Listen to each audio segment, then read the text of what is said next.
For centuries, the United States of America has prided itself as a nation founded on the basis of individualism and personal liberty, holding a special affection toward firearms because of the key role they had in achieving this freedom. Historically speaking, however, this ardent obsession with guns has not always been universal, but rather an exclusively masculine tradition. Guns provide fathers and sons the ability to develop a lasting bond, and serve as a rite of passage to transform a boy to man. However, despite the obvious male domination of the gun market, a new demographic is coming into the picture. Today, an estimated 15 million women in the United States own their own firearms for various reasons, including family influences, law enforcement or military backgrounds, self-defense, and the pure enjoyment of the sport.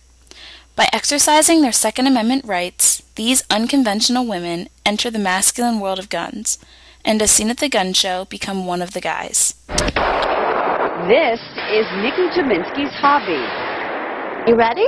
Okay, big guy. A very different Nikki from what her little patients know at this Brookfield dental office.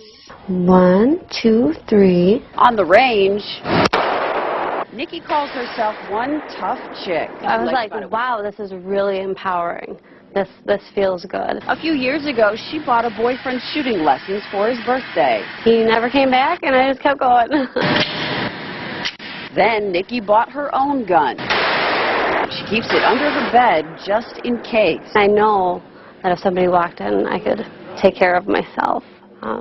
Observing the diverse crowd at the gun show, I came to the conclusion that much of the American gun culture is derived from legacy and tradition, hence the reason why many women have learned to embrace firearms into their daily lives. As I spoke to these women, I found that many of them came from gun-owning families and were taught to appreciate the power and beauty of these weapons at an early age.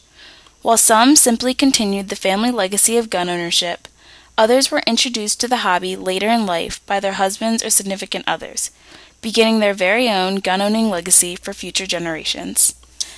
After their initial encounter with firearms, some women simply fall in love with the art of shooting. Like the famed Western shooter, Annie Oakley, today's gun-toting women look to excel in the male-dominated sport by simply doing what they love. Whether they focus on range shooting or seasonal hunting, the excitement of hitting the target makes many women feel a significant sense of accomplishment and pride that they will never forget. Once they become hooked, many women feel compelled to repeatedly prove their worth by outperforming the men.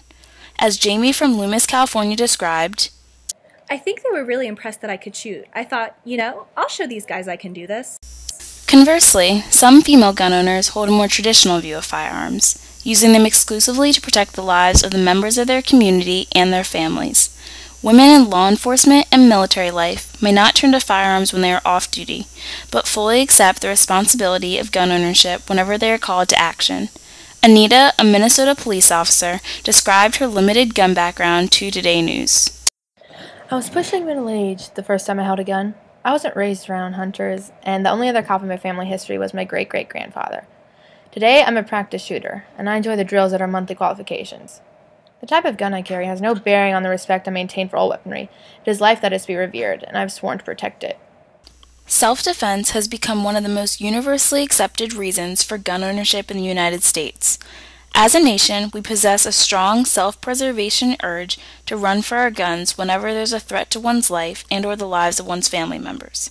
American women are no exception to this generalization.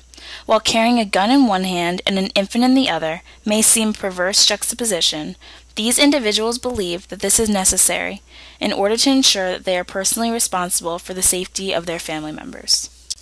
Prior to this class, I was completely unaware of the scope of gun ownership in the United States. Although my perception of the old white male with his hunting rifle continues to persist today, this is by no means the only type of gun owner in this country. As time passes, many diverse demographics are entering the gun world for a variety of reasons, challenging the long-held assumptions and stereotypes about guns.